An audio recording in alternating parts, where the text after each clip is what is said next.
Halo, Assalamualaikum warahmatullahi wabarakatuh.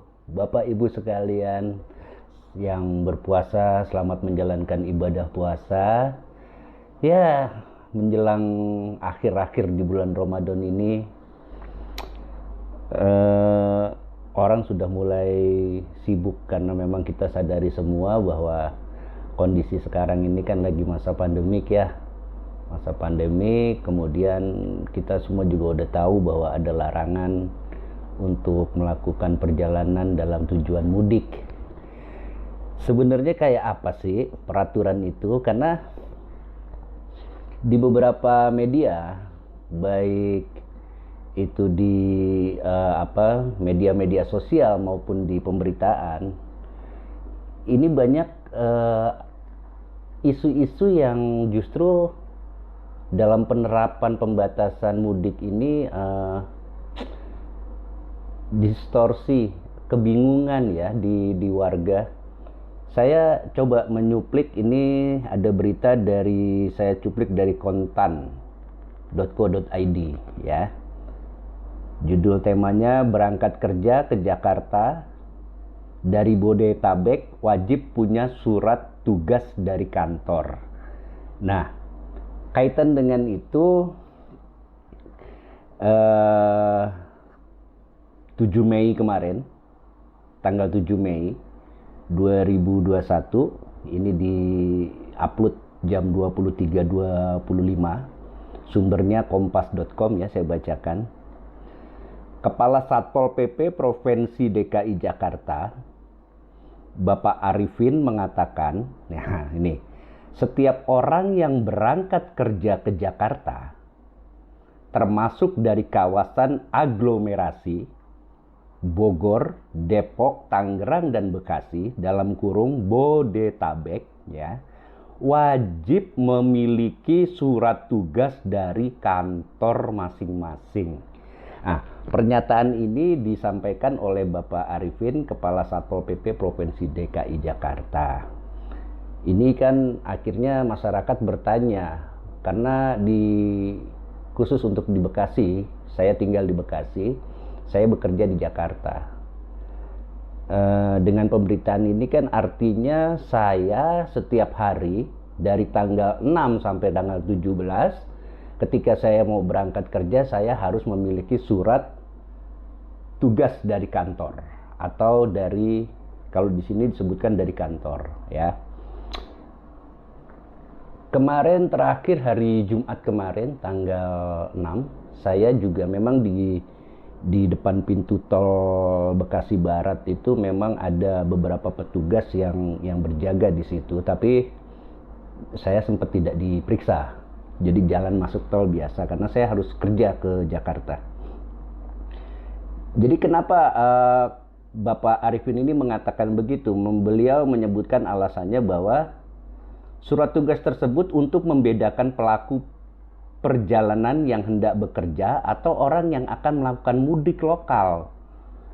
Kalau dia orang bekerja, kalau mau pergi harus ada surat tugas dari pimpinan perusahaan. Jadi Pak Arifin ini emang, saya sih merasanya ya, ini asumsi saya aja, beliau ini karena petugas lapangan, sehingga dalam prakteknya memang harus memiliki cara atau aturan sehingga beliau bisa menentukan ini orang mau bekerja atau mau mudik lokal, kan gitu ya. Ya ada benarnya juga. Kemudian dia membuat statement bahwa setiap orang kerja wajib memiliki surat tugas dari kantor masing-masing. Kebijakan tersebut berlaku setelah ada larangan mudik lokal di kawasan aglomerasi oleh pemerintah pusat. Menurut Arifin, surat tugas harus sesuai dengan syarat yang dikeluarkan oleh pemerintah pusat sebagai dokumen perjalanan pada saat larangan mudik 7 sampai 16 Mei 2021. Ini menarik Bapak Ibu ya. Karena di berita lain justru Kepala Dinas Perhubungan itu menyatakan bahwa dalam kaitannya bekerja untuk daerah-daerah yang seperti saya sebutkan tadi itu tidak membutuhkan surat keterangan bekerja gitu. Nah, dua pernyataan para pejabat ini kan akhirnya membuat asumsi atau kebingungan di masyarakat. Dalam kesempatan ini saya coba tidak mengkonklusikan atau menyimpulkan sesuatu peraturan yang berlaku, tapi saya coba menggambarkan atau menyampaikan ke Bapak Ibu sekalian bagaimana sih sebenarnya gitu ya. Karena sampai detik ini, sekarang ini tanggal 8 ya. Sekarang ini hari Minggu, hari Sabtu, bulan Mei 2021. Ya, tanggal 7 atau tanggal 8 sih, saya lupa. Ya sudahlah. Gitu ya, tanggal.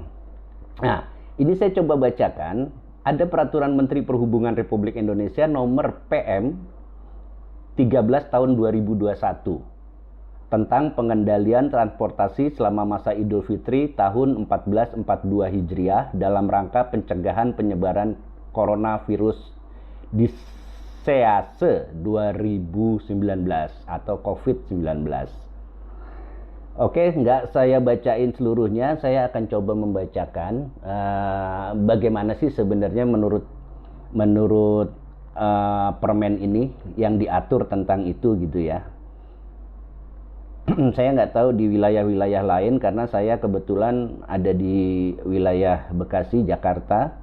Makanya saya akan berfokus pada isu-isu atau pendapat-pendapat yang kaitannya dengan wilayah saya.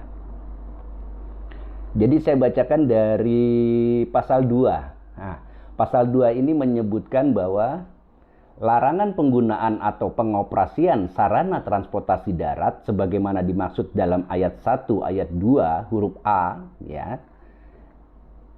Jadi pasal 1 ayat 2 huruf A itu menyatakan transportasi darat. Nah, ini kita berbicara mengenai transportasi darat. Sebagaimana dimaksud dalam pasal 1 ayat 2 huruf A berlaku untuk kendaraan bermotor umum dengan jenis mobil, bus, dan mobil penumpang. Jelas. Kendaraan bermotor perseorangan dengan jenis mobil penumpang, mobil bus, dan sepeda motor. Jelas. Dan kapal angkutan sungai, danau, dan penyeberangan. Oke ya. Jadi dari dua pasal ini yaitu untuk transportasi darat disebutkan tadi ABC, kendaraan bermotor umum maupun pribadi perseorangan. Apakah semua kendaraan itu dilarang? Oh no, di dalam permen ini diatur pengecualiannya. Oke. Pengecualiannya itu dijelaskan di pasal 3. Nah, larangan penggunaan atau pengoperasian kendaraan bermotor sebagai di mana dimaksud dalam pasal 2 huruf A dan huruf B. Ya. Tadi yang kendaraan umum dan kendaraan pribadi pasal 2 huruf A dan B-nya dikecualikan untuk kendaraan pimpinan lembaga tinggi negara Republik Indonesia, jelas. Kendaraan dinas operasional dengan tanda nomor kendaraan bermotor dinas, aparatur sipil negara, tentara, kepolisian yang digunakan untuk melakukan dinas. Jelas, tidak ditafsirkan lain. C. Kendaraan dinas operasional petugas jalan tol. Jelas, tidak ditafsirkan lain. Kendaraan pemadam kebakaran, ambulan, dan mobil jenazah. Saya tidak perlu mengartikan, kan tidak bisa diartikan dengan asumsi lain. Kendaraan pengangkut obat-obatan dan alat kesehatan. Ya, silakanlah ya, saya rasa cukup jelas. Yang G. Kendaraan yang digunakan untuk keperluan mendesak, untuk kepentingan non-mudik. Berupa kendaraan untuk bekerja atau perjalanan dinas. Kunjungan keluarga sakit, kunjungan duka anggota keluarga meninggal, ibu hamil yang didampingi oleh satu orang anggota keluarga, kepentingan persalinan yang didampingi, dan sebagainya. Saya menggarisbawahi bahwa salah satu pengecualiannya adalah berupa kendaraan untuk bekerja atau perjalanan dinas. Saya kok tidak bisa menafsirkan lain dengan kalimat ini ya. Ini sangat cukup jelas sekali disebutkan. Oke.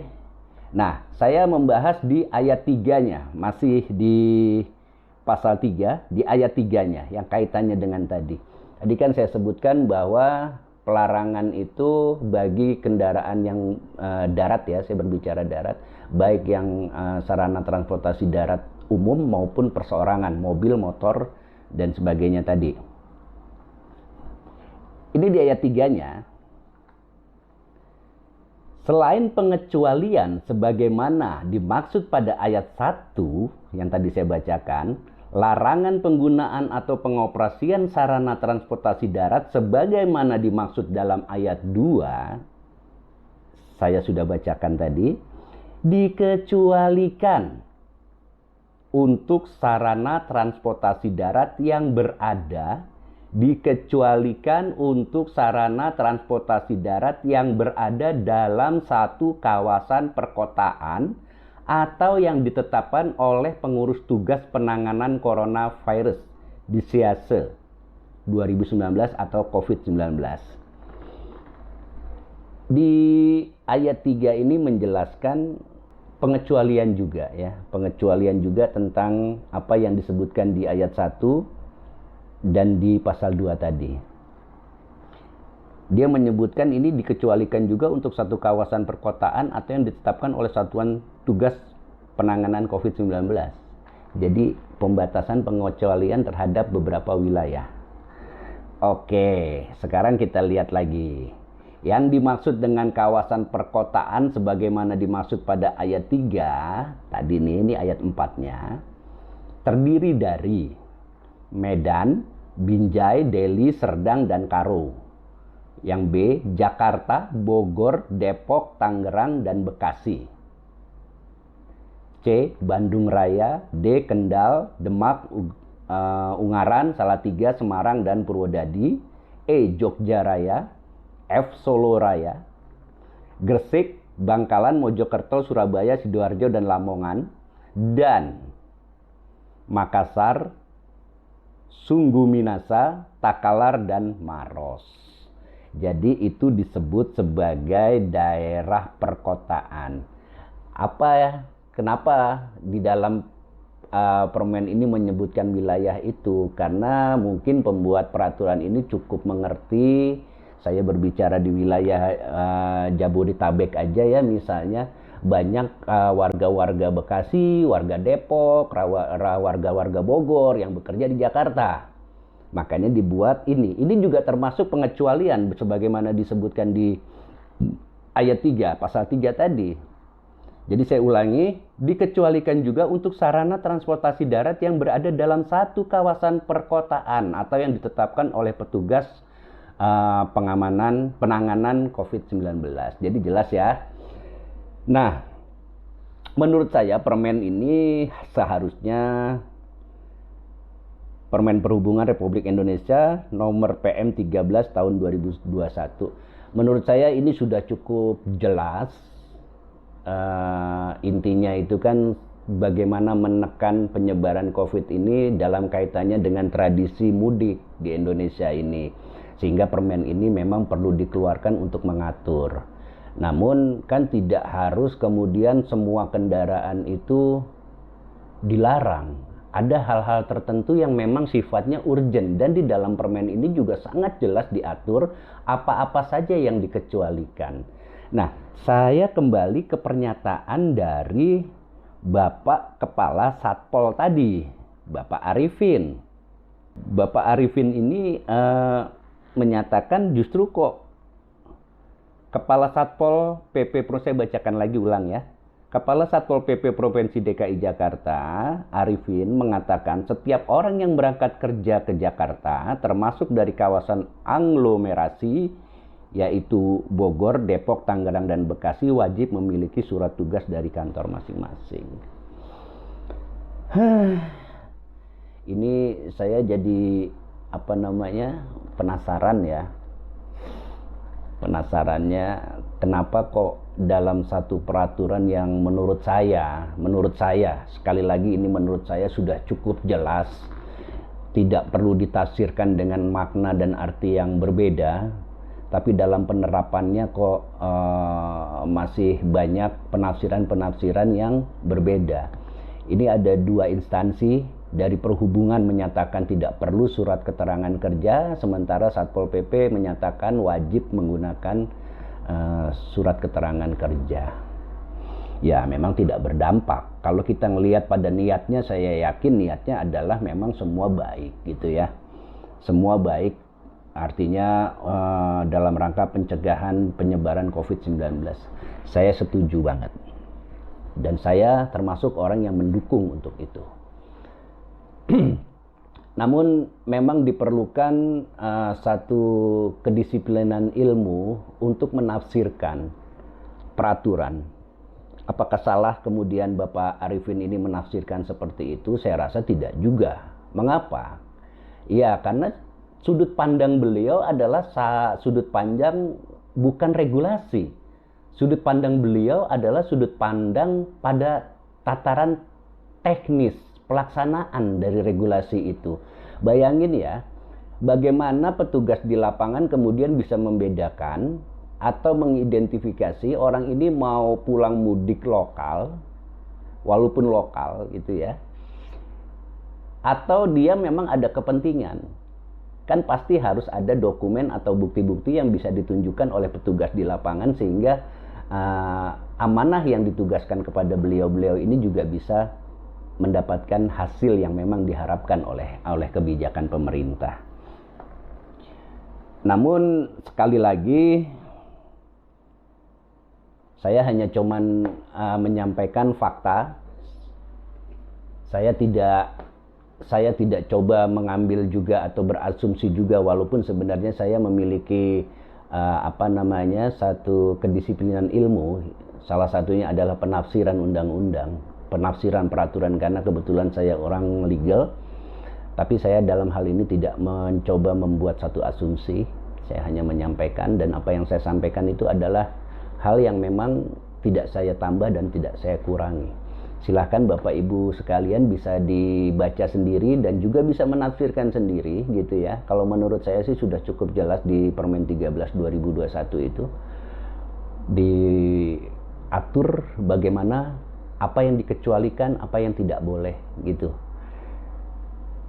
Kita di masa seperti ini memang tidak hanya butuh kepada peraturan-peraturan, karena di dalam dunia hukum memang, atau gini deh, ada anekdot hukum dibuat untuk dilanggar gitu ya. Tidak ada pelanggaran ketika diatur di dalam peraturan atau hukum.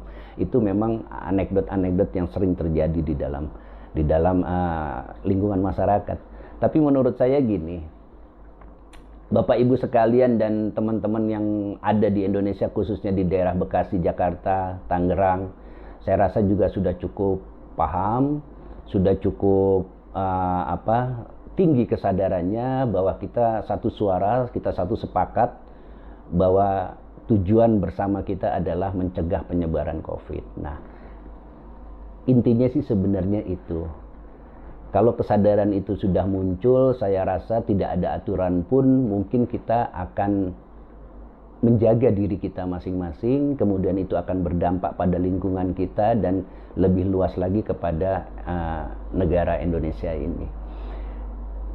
Masalah penafsiran-penafsiran yang berbeda, persepsi yang berbeda, kita yakini bahwa ini bukan sesuatu yang salah menurut saya. Karena memang ketentuan atau aturan itu beragam penafsiran terhadap ketentuan yang ada.